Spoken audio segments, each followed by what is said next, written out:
안녕하십니까? 네, 반갑습니다. 오늘 요한복음 제17강 말씀의 제목은 한 알의 밀입니다. 요절은 24절 같이 한번 읽어보겠습니다. 시작. 내가 진실로 진실로 너희에게 이르노니 한 알의 밀이 땅에 떨어져 죽지 아니하면 한 알 그대로 있고 죽으면 많은 열매를 맺느니라. 하나님 아버지, 이 시간 저희들 예배 드릴 수 있도록 인도해 주신 것을 감사합니다. 하나님 아버지, 우리 각자에게 말씀하여 주십시오. 어디에 있든지 세미한 음성으로 말씀하시는 주님의 말씀을 마음으로 듣게 하옵시기를 간절하게 기도합니다. 주의 성령께서 이 시간 우리 모두와 함께 해 주십시오. 예수님 이름으로 기도했습니다. 아멘. 우리는 세계사 시간에 르네상스 시대라는 말을 이렇게 들어보았습니다. 르네상스가 뭔가요? 재생, 부흥, 리바이벌이라는 뜻입니다. 14세기에서 16세기 유럽에서 일어난 문화 부흥 운동입니다. 고대 그리스와 로마의 학문과 지식을 부흥시키려는 움직임이었습니다. AD 300년경부터 로마는 기독교를 국교로 공인했고 그 후 중세에 이르기까지 1000년이 넘는 동안 유럽의 사상과 문화, 학문의 주류는 기독교였습니다. 하지만 이 기간 로마 카톨릭은 부패했고 인간의 사상과 문화적 자유가 지나치게 억압당했다고 해서 이 시기를 암흑기다 이렇게 부르기도 했습니다. 그래서 기독교 이전의 시대, 그리스와 로마가 세계를 지배하면서 탄생시킨 헬레니즘 시대의 사상과 문화를 되살려야 한다. 이런 흐름이 나타난 것입니다. 르네상스 시대의 사람들이 동경한 헬레니즘 시대는 알렉산더 대왕이 세계를 정복한 BC 300년경부터 로마가 세계 무대의 주인공으로 등장한 때까지를 말합니다. 그리스 사람, 곧 헬라인들, 헬라인들이 그리스 사람을 말합니다. 이 사람들은 소크라테스, 또 플라톤, 아리스토텔레스처럼 인간과 세상에 대해서 진리와 지혜를 얻으려고 노력했습니다. 그들의 생각과 사상과 철학이 건축과 예술과 문화로 표현되었습니다. 정복한 지역에 고유한 그 문화를 인정해주는 동시에 그곳에 이주하여 살면서 자신들의 문화를 자연스럽게 전파했습니다. 이렇게 정복지의 고유 문화와 또 헬라인들의 문화가 융합해서 탄생한 것이 그리스풍 문화, 곧 헬레니즘 문화가 탄생한 것입니다. 세계 문화사 시간도 아닌데 르네상스, 헬레니즘 이런 이야기를 하는 것은 오늘 그 헬라인들이 예수님을 찾아왔기 때문입니다. 예수님은 그들이 찾아왔을 때 한 알의 미래 진리를 가르치셨습니다. 한 알의 미래 진리는 십자가의 진리요, 하나님의 비밀입니다. 그러므로 예수님이 가르치신 한 알의 미래 진리는 지혜와 진리를 찾는 모든 사람에게 주는 하나님의 비밀이요, 곧 최고의 지혜입니다. 이 시간 한 알의 미래 진리를 깨닫고 영접하고 순종하는 저와 여러분이 되기를 기도합니다. 제1장 죽으면 많은 열매를 맺느니라 20절부터 33절입니다. 20절과 21절을 같이 읽어보겠습니다. 시작.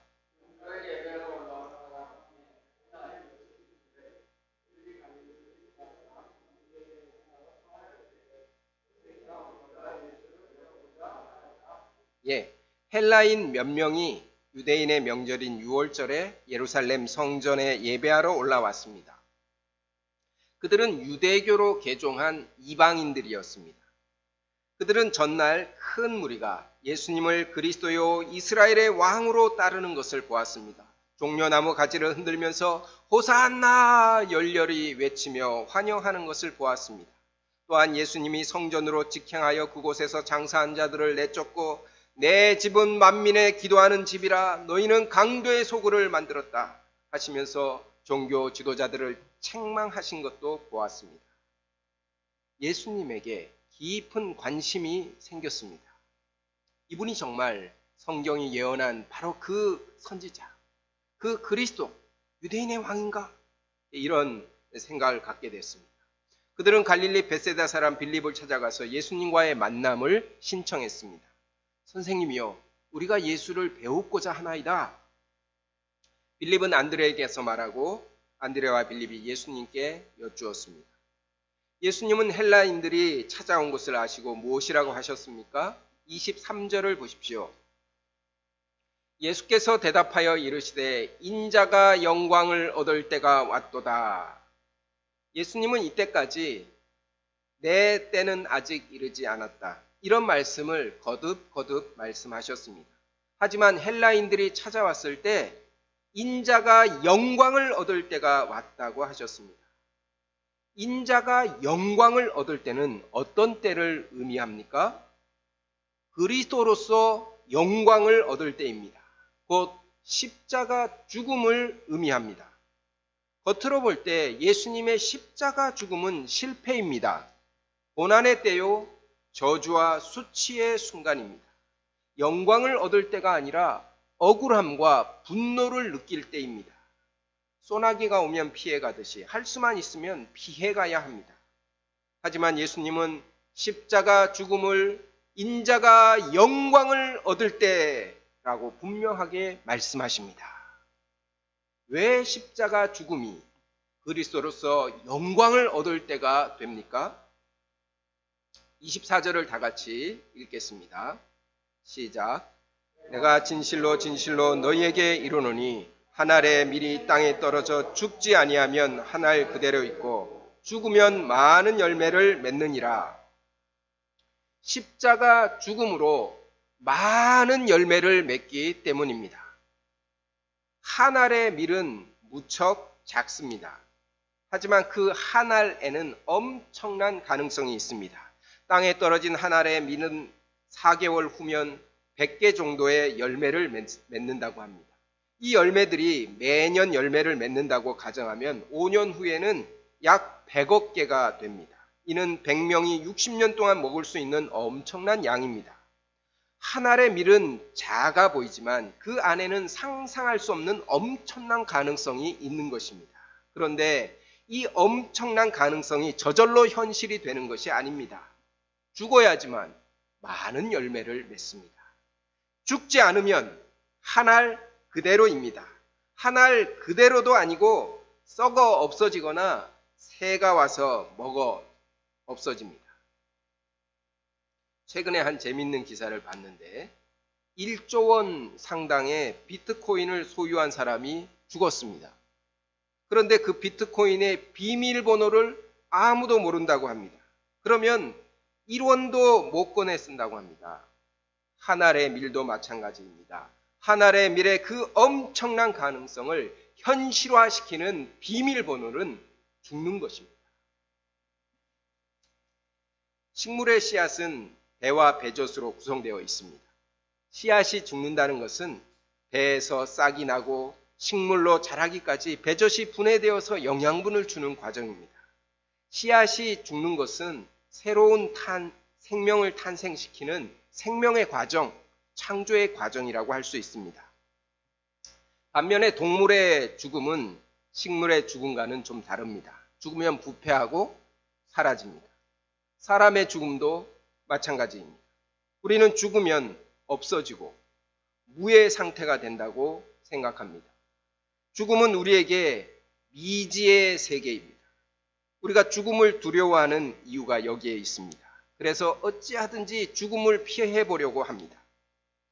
죽음은 인간이 뛰어넘을 수 없는 최대의 한계요. 절망과 두려움, 공허함을 주는 어두움 그 자체입니다.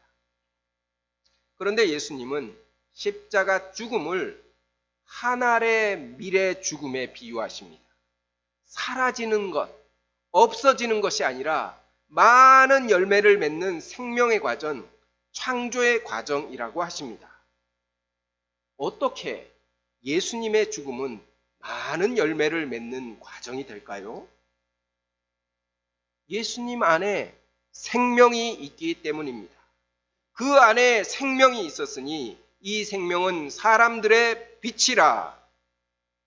예수님 안에는 하나님의 영원한 생명이 있습니다. 그래서 예수님은 부활이요 생명이십니다. 나는 부활이요 생명이니 나를 믿는 자는 죽어도 살겠고 무릇 살아서 나를 믿는 자는 영원히 죽지 아니하리니 이것을 내가 믿느냐. 예수님은 생명의 주로서 죽어도 다시 사십니다. 예수님은 십자가에서 죽으시고 부활하심으로 부활의 첫 열매가 되십니다. 그러나 이제 그리스도께서 죽은 자 가운데서 다시 하나나 잠자는 자들의 첫 열매가 되셨도다. 예수님은 십자가에서 죽으시고 부활하심으로 하나님의 아들 그리스도의 영광을 나타내십니다. 이 예수님을 믿는 자들에게 주님은 영원한 생명을 주십니다. 유대인뿐만 아니라 헬라인에 이르기까지 온 세상 만민을 생명의 열매, 부활의 열매로 맺으십니다. 예수님은 헬라인이 찾아왔을 때 이러한 만민 구원의 비전을 보신 것입니다. 그래서 십자가 죽음을 실패나 절망이 아니라 인자가 영광을 얻을 때가 왔도다. 이렇게 말씀하신 것입니다. 한 알의 밀이 죽어서 많은 열매를 맺는 이 십자가의 진리는 예수님에게만 적용되는 진리가 아닙니다. 25, 26절을 같이 읽어보겠습니다. 시작.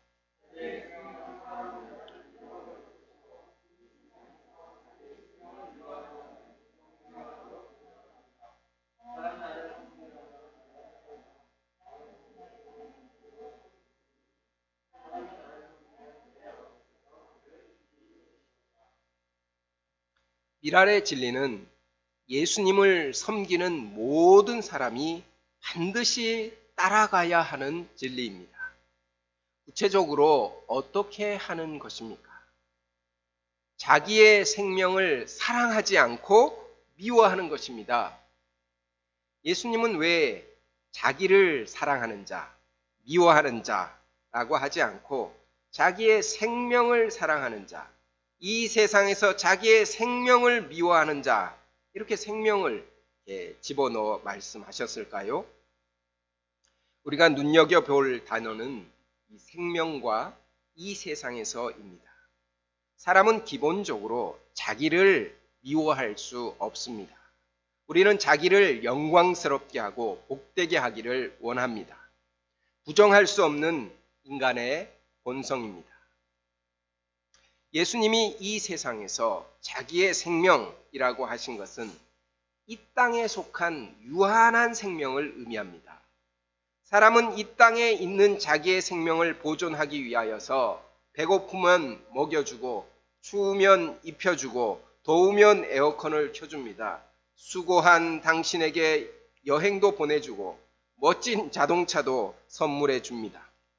생명을 1년이라도 더 연장하기 위한 인간의 노력은 끝이 없습니다.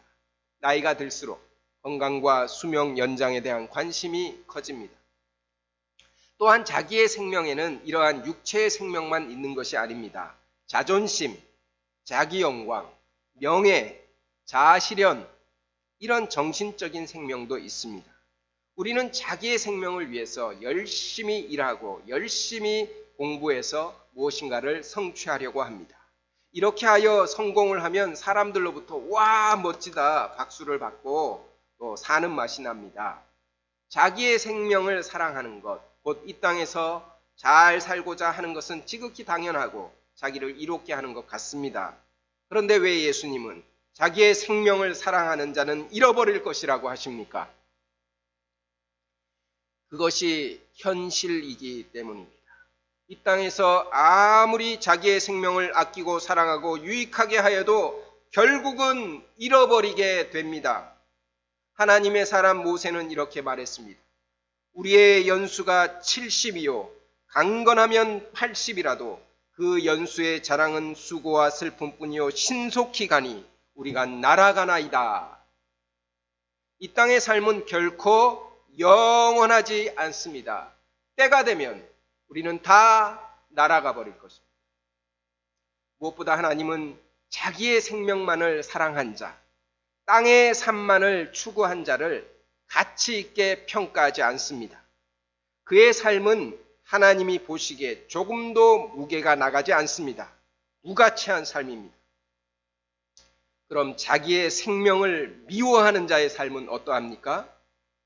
자기의 생명을 미워하는 것은 자기를 학대하고 고행하고 금식하고 자살하라는 뜻이 아닙니다. 이 땅에 속한 자기의 생명이 유한한 것을 알고 그것을 목적이 아니라 순환으로 여기는 것을 의미합니다. 예수님이 하늘에 밀이 되어 죽으신 것은 우리를 살리기 위하여 하나님의 뜻에 복종하신 것입니다. 자기의 생명을 하나님과 하나님의 양들을 위해서 내어주신 것입니다. 이것은 마치 자기의 생명을 미워하는 것 같았습니다. 하나님은 이렇게 이 땅에 속한 자기의 생명을 하나님과 타인을 위해서 내어주는 자를 귀하게 여기시고 영생하도록 보존하십니다. 우리의 이 땅에서의 삶은 소중합니다. 하지만 영원한 생명에 비하면 이 땅에서의 삶은 정말 눈 깜짝할 사이입니다.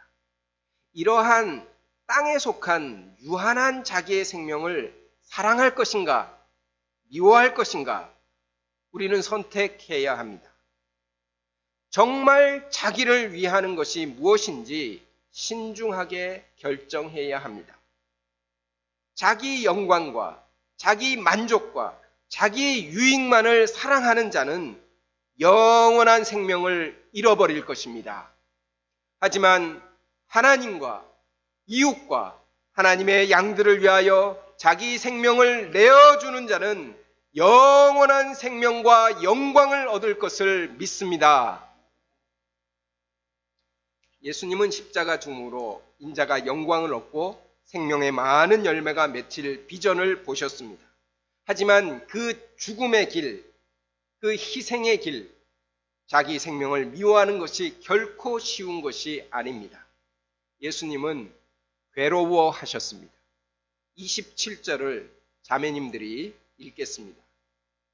시작.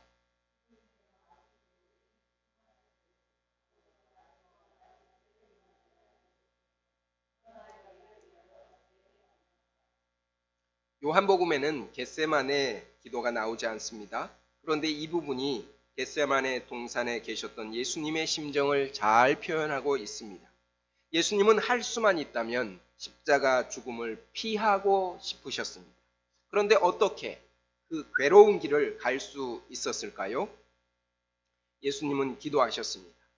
아버지여, 아버지의 이름을 영화롭게 하옵소서, 영광스럽게 하옵소서. 예수님은 하나님 아버지의 영광을 위하여 십자가의 길을 결단하셨습니다. 하나님 아버지께서도 응답하셨습니다. 내가 이미 영광스럽게 하였고 또다시 영광스럽게 하리라. 성자 하나님은 이 땅에 성육신 하심으로 성부 하나님을 영화롭게 하셨습니다. 그리고 십자가 죽음을 통하여 또다시 영광스럽게 하십니다. 예수님의 마음에는 아버지 하나님을 영광스럽게 하려는 소원으로 충만하셨습니다. 세상 만물도 하나님의 영광을 선포하고 있습니다. 하늘이 하나님의 영광을 선포하고 궁창이 그의 손으로 하시는 일을 나타내는도다. 우리 사람들만 아버지 하나님을 영광스럽게 하면 됩니다. 그래서 하나님 아버지는 우리를 위하여서 하늘에서 친히 소리를 내어 말씀하신 것입니다. 31절부터 33절을 보십시오. 예수님께서 이 땅에서 들리면 이 세상 임금, 곧 사탄이 심판을 받아 쫓겨날 것입니다. 예수님의 십자가 죽음으로 하나님의 영광과 하나님의 승리가 선포됩니다. 이날에 예수님은 당신을 믿는 모든 사람을 하나님 나라로 이끌어 들이십니다. 만유가 회복됩니다. 하나님의 밀로써 이 땅에 오시고 죽음으로 생명의 많은 열매를 맺으신 우리 주 예수 그리스도를 찬양합니다. 제2장 나를 믿는 자는 나를 보내신 이를 믿는 것이라. 34절부터 50절입니다. 34절을 보십시오. 어떤 사람들은 그리스도가 영원히 계신다 라고 말했습니다. 그래서 예수님이 인자가 들려야 하리라 이렇게 말씀하신 것을 도저히 믿지 않았습니다. 인자가 누구냐? 질문하면서 노골적으로 예수님을 배척했습니다. 믿지 않는 자들에게 예수님의 십자가 죽음은 저주와 수치, 부끄러운 것일 뿐입니다. 예수님은 하나님의 저주와 심판 가운데 있는 어두운 세상 사람을 십자가로 구원하시는 세상의 빛이십니다. 그러나 오직 이 예수님을 믿는 자만이 빛의 자녀가 됩니다. 사도 요한은 예수님이 이렇게 많은 표적을 행하셨는데도 유대인들이 믿지 않는 것을 선지자 이사야가 이미 예언하였다 말합니다. 그들이 믿지 않는 이유가 무엇입니까? 영적인 무지와 마음의 완악함 때문입니다. 믿을 증거가 부족한 것이 아니라 믿지 않으려는 마음이 그의 눈을 어둡게 하는 것입니다. 관리 중에는 예수님을 믿는 자도 많았습니다. 하지만 출교당할 것을 두려워해서 드러내서 말하지는 못했습니다. 사람의 영광을 하나님의 영광보다 더 사랑했기 때문입니다. 하지만 나중에 니고데모와 아리마대 사람 요셉은 예수님이 십자가에서 죽으신 것을 보고 용기를 얻었습니다. 빌라도 총독에게 찾아가서 예수님의 시신을 요구해서 수습했습니다. 지금 믿음이 약해도 이 믿음은 하나님의 사랑과 예수 그리스도의 은혜 안에서 자라는 것입니다. 45절부터 50절까지는 요한복음 1장부터 12장까지의 요약이라고 할 수 있습니다. 사도 요한은 우리가 불신 세상에서 예수님을 어떤 분으로 믿어야 하는지 잘 정리해 주고 있습니다. 44, 45절을 읽겠습니다. 시작.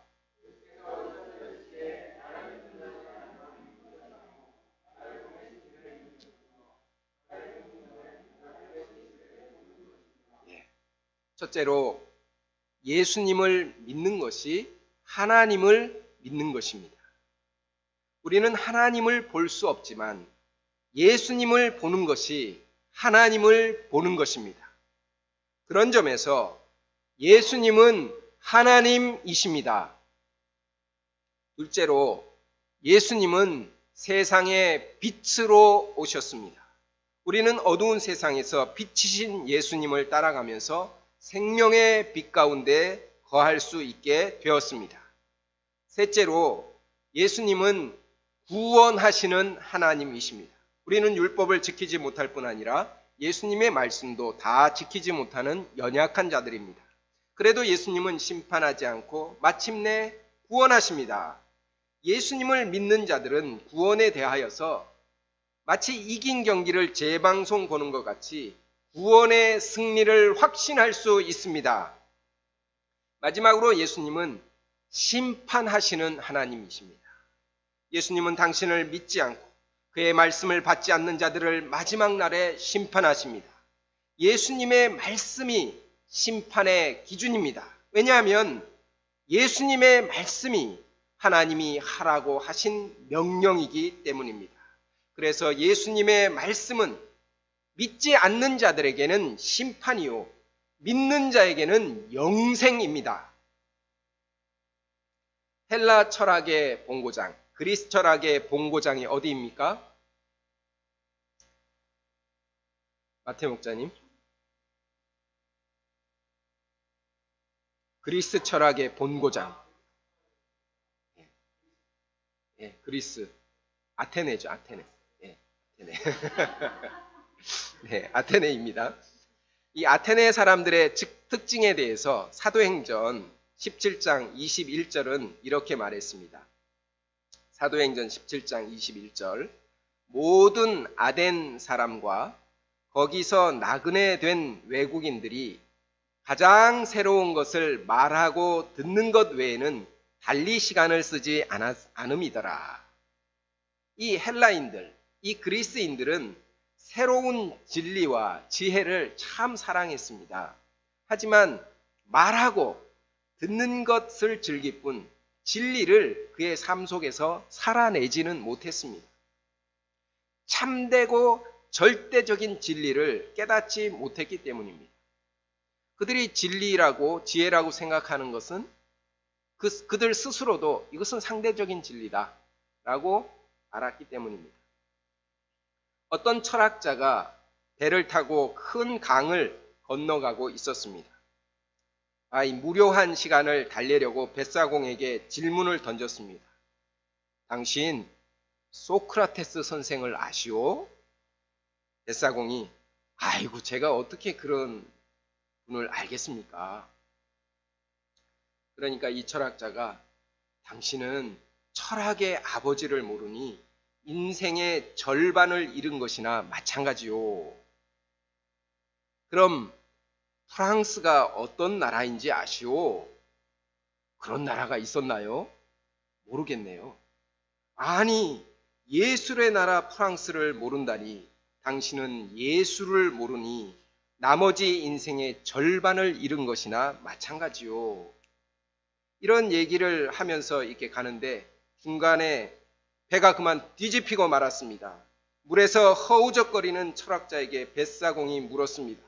철학자님, 수영할 줄 아세요? 나 수영할 줄 몰라. 그러자 뱃사공이 대답했습니다. 그렇다면 철학자님은 목숨을 잃은 것이나 마찬가지입니다. 예수님은 정말 참되고 절대적인 진리를 가르치셨습니다. 듣는 것과 말하는 것으로만 소비하는 상대적인 진리나 철학이 아닙니다. 영원한 생명을 얻는 하늘의 미래의 진리입니다. 예수님은 하나님의 영광과 우리의 구원을 위하여 십자가에서 죽음으로 미랄의 진리를 실천하셨습니다. 이제 우리는 어떻게 살아야 하겠습니까? 우리도 이 땅에 떨어진 하늘의 밀입니다. 우리가 떨어진 곳이 어디든지 그곳에서 죽음으로 생명의 많은 열매를 맺기를 기도합니다. 잠깐 사는 자기의 생명을 너무너무 사랑해서 죽지 않으려고 발버둥치면 영원한 생명을 잃은 것이나 마찬가지입니다. 하늘의 밀로서 이 땅에 떨어져 십자가 죽음의 길을 가신 예수 그리스도를 따라가는 저와 여러분이 되기를 기도합니다. 기도하겠습니다. 하나님 아버지, 하늘의 미래 진리를 가르쳐 주셔서 감사합니다. 예수님은 하늘의 밀로서 십자가에서 죽으심으로 생명의 많은 열매를 맺으셨습니다. 미랄의 진리를 친히 실천하시고 우리에게 이 길을 따라오라고 가르쳐 주셨습니다. 하나님 아버지, 우리도 하늘의 밀로 많은 생명의 열매를 맺은 이 예수님을 본받게 하시고 우리가 떨어진 곳이 어디든지 그곳에서 죽음으로 생명을 내어줌으로 많은 열매 맺는 삶을 살도록 도와주시옵기를 간절하게 기도합니다. 예수님 이름으로 기도했습니다. 아멘.